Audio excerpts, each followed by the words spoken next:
Alors, on va commencer par le commencement. On parle de philosophie politique. On parle pas juste de politique, etc. Donc on commence par le début. Qu'est-ce que la philosophie et qu'est-ce que la politique? C'est très important de bien comprendre de quoi on parle. La philosophie, philosophia en grec, ça veut dire j'aime la sagesse. Et pas n'importe quelle sagesse. Sophia, c'est la sagesse théorique. Et non pas la phronésis, qui est la sagesse pratique.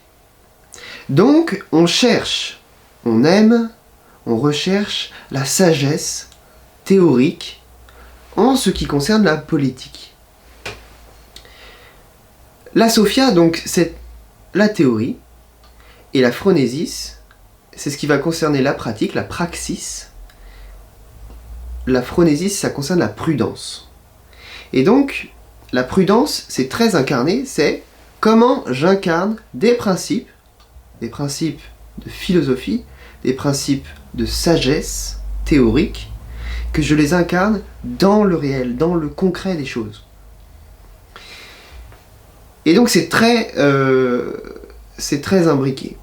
Il y a donc deux champs dans la philosophie pratique, qui sont la philosophie politique et la philosophie morale.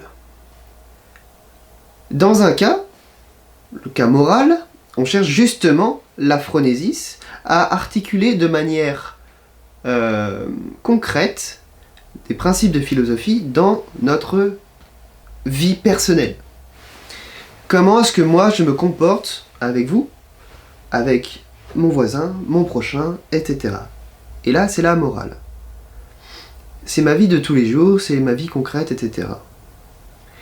Et dans la philosophie politique, on se demande justement quelle est la sagesse dans notre vie ensemble, notre vie communautaire, donc un niveau d'abord qui est élémentaire, celui de la famille, ensuite celui du village, de la cité, du pays, de l'État.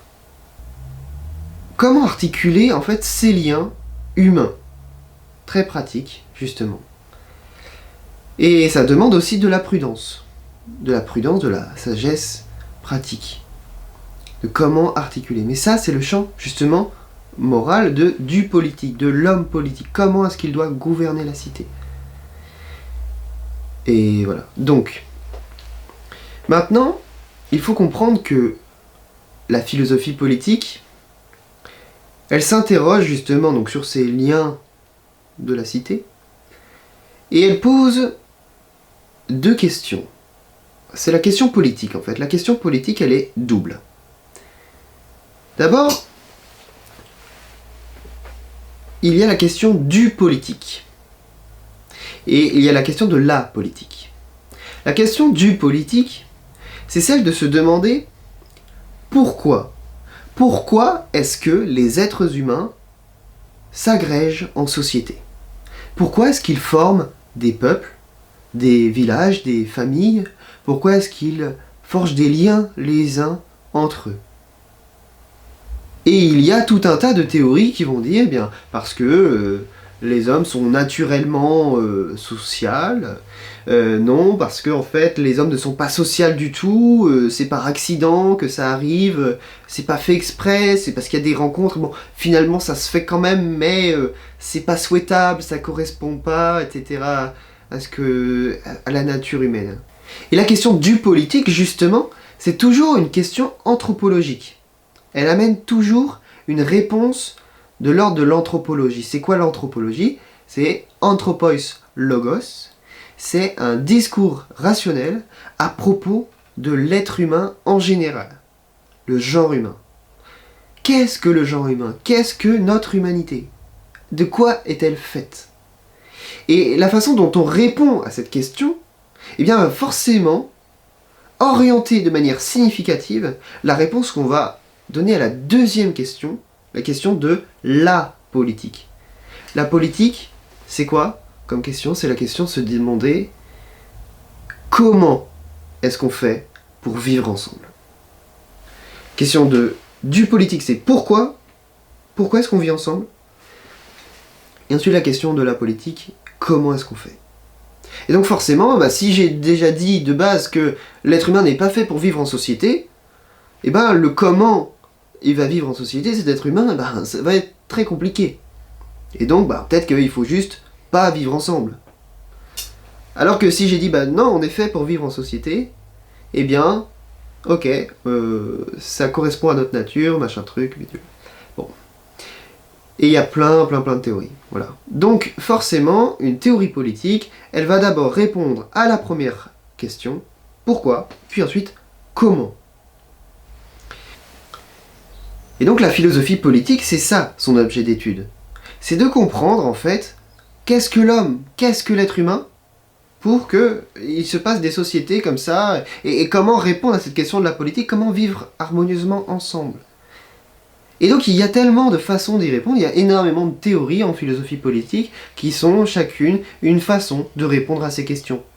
Et donc c'est ça que nous on va chercher de faire dans toute cette série de philosophie politique, de comprendre en fait toutes ces façons de répondre. Et en fait, déjà Aristote, il cherche à faire ça pendant l'Antiquité. Parce que Aristote, c'est un classificateur. Aristote, en dehors de la philosophie, il a fait énormément de choses. Il a fait de la zoologie. Il classait les animaux qu'il observait dans le réel, dans le monde, dans la nature. Et puis, il va dire, tiens, ça c'est telle espèce de truc de bidule, c'est un peu comme ça, mais pas trop, voilà, bon. Un truc de zoologiste, quoi. Bon. Et Aristote, eh bien, il va faire la même chose en philosophie politique. Il va classer les différents types de régimes politiques selon ce qu'il va observer dans le monde grec. Parce qu'il voyage beaucoup et il se rend compte que il y a différents types de régimes, il y a différentes façons de répondre à cette question de la politique. Et donc, il va les classer d'abord selon un premier critère, qui est un critère démographique. Il va se demander, mais dans ce régime-là, qui a le pouvoir ? Et il va voir qu'il y a trois grosses façons en fait de s'organiser et de répartir le pouvoir. Il y a des constitutions qui sont monarchiques, monoarchos, un seul pouvoir, un seul a le pouvoir, un seul a la souveraineté, on pourrait même traduire. Donc, ça veut dire qu'il n'y a qu'un seul qui a le pouvoir, effectivement, et voilà. Ça, c'est une première chose. Ensuite, il montre qu'il y a aussi des aristocraties. Aristos Kratos, le pouvoir des meilleurs. Donc on désigne dans la société les meilleurs. Et donc ça fait un groupe de personnes qui a le pouvoir et qui l'exerce sur les autres. Voilà. Et donc après, il y a différentes façons déjà de définir ce qu'est l'excellence. Le critère en fait d'excellence qui va permettre de juger qui sont les meilleurs.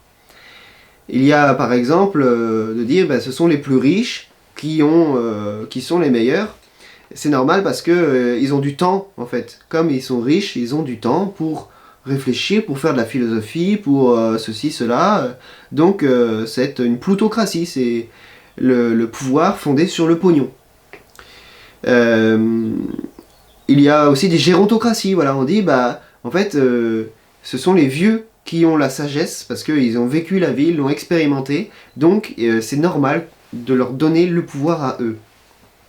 Et ça s'appelle une gérontocratie. Il y aurait d'autres façons, par exemple la technocratie, de dire, c'est ceux qui sont des techniciens, ceux qui ont appris le métier d'homme d'État, de femme d'État, de s'occuper du pouvoir. C'est ceux qui ont une technique particulière pour s'occuper du pouvoir. Et donc, ce sont eux les meilleurs. Donc voilà, il y a plein de façons, plein de formes aristocratiques, mais en tout cas, on voit bien qu'il y a une forme de constitution qui est celle de l'aristocratie. On donne le pouvoir à un groupe de personnes qu'on juge les meilleurs. Évidemment, parce qu'on ne va pas donner un groupe de personnes qui sont complètement cons. C'est pas l'objectif. Il y a un troisième type de constitution que Aristote voit, c'est le type de constitution démocratique. C'est-à-dire qu'il observe qu'il y a certaines cités, comme Athènes par exemple, qui s'organisent avec, où c'est la majorité en fait, de la population qui a le pouvoir. Au moins la majorité, sinon l'ensemble. Et ensuite Aristote se dit, mais Ok, je vois tous ces types de constitutions, mais je remarque aussi qu'il y en a où ça se passe pas bien, et d'autres où ça se passe très bien. Et donc le deuxième critère que Aristote va utiliser pour différencier ces régimes, c'est un critère moral. Est-ce que le pouvoir est utilisé en vue du bien de tous, ou seulement en vue du bien particulier de ceux qui l'exercent? Si le pouvoir est utilisé en vue du bien de tous, c'est un pouvoir qui est vertueux. Sinon, c'est un pouvoir vicieux, un régime vertueux ou un régime vicieux. Donc, le régime monarchique vertueux, c'est la royauté. Le régime monarchique vicieux, c'est la tyrannie. Le régime aristocratique vertueux, c'est l'aristocratie. C'est vraiment les meilleurs qui gouvernent et pour le bien de tous, pour le bien commun. Sinon, c'est une oligarchie. Voilà, il y a un intérêt de classe et en fait, ils préservent le pouvoir pour eux, pour leurs intérêts. Ou alors, là c'est là où ça devient plus compliqué, c'est parce que du coup les termes ont changé. Dans les régimes démocratiques, lui il distingue un régime vertueux d'un régime vicieux. Le régime vicieux, c'est ce qu'il appelle la démocratie. Alors qu'aujourd'hui, ça aurait pris un autre sens, c'est la démagogie. Parce que ce que critique Aristote là-dedans, c'est quand certains utilisent, manipulent l'opinion publique à leur seule fin, et arrivent à ce que les gens, finalement, par un bon travail de lavage de cerveau, etc., eh bien, parviennent à croire que leur intérêt, c'est celui de ceux qui les manipulent, les démagogues. Et donc ça s'appelle la démagogie, c'est le régime vicieux démocratique. Et le régime vertueux, c'est quand il y a assez de contre-pouvoirs, etc., pour que tout soit orienté vers le bien commun. Et ça s'appelle une démocratie. Enfin, Aristote utilise le terme de politeia, mis à part Rousseau qui parle de politie dans le contrat social, personne n'a retenu ce terme, on va rester sur démocratie. Donc je récapitule, 3 régimes vertueux, la royauté, l'aristocratie et la démocratie. 3 régimes vicieux, la tyrannie, l'oligarchie ou la démagogie. Et donc, ce qui va nous intéresser en fait dans cette série, c'est vraiment de dresser un panorama très large de tous les courants politiques en France depuis 1789. Parce que là-dedans, on trouve des gens qui sont aristocrates, des gens qui sont démocrates, des gens qui sont des démagogues, d'autres qui sont des oligarques, d'autres qui sont des tyrans, d'autres qui sont des rois ou des royalistes. Eh bien, ça va être intéressant de s'intéresser à tous ces courants politiques, de comprendre vraiment les motivations et pourquoi est-ce qu'on en vient à choisir tel type de régime, pourquoi est-ce qu'on accepte ces façons, ces réponses à la question de la politique, parce qu'on a répondu à la question du politique d'une certaine façon. Donc, on va essayer de comprendre en fait, toujours dans toutes ces théories-là, ce qui est la question, la réponse aux politiques et à la politique. Ok ? Et donc on va le faire dans cet esprit d'humilité et de charité dont j'ai parlé en avant-propos, pour que vraiment on soit capable de se comprendre. Donc je vous invite vraiment à partager cette vidéo avec tous ceux de vos amis qui sont de tous ces types-là, qui veulent une aristocratie, qui veulent une oligarchie, qui veulent ce que vous voulez, hein, vraiment. Mais qu'on discute profondément de pourquoi est-ce qu'on en arrive à ces idées-là. Est-ce qu'il n'y a pas des choses qui nous unissent là-dedans, ou qu'est-ce qui nous oppose profondément? Voilà, on va réfléchir à tout ça ensemble. Je vous demande justement de partager ça, de le relayer le plus possible, et pour qu'on soit une belle communauté à pouvoir parler de ces sujets dans le respect et la bonne humeur, la joie de vivre. Hein, je rends l'antenne.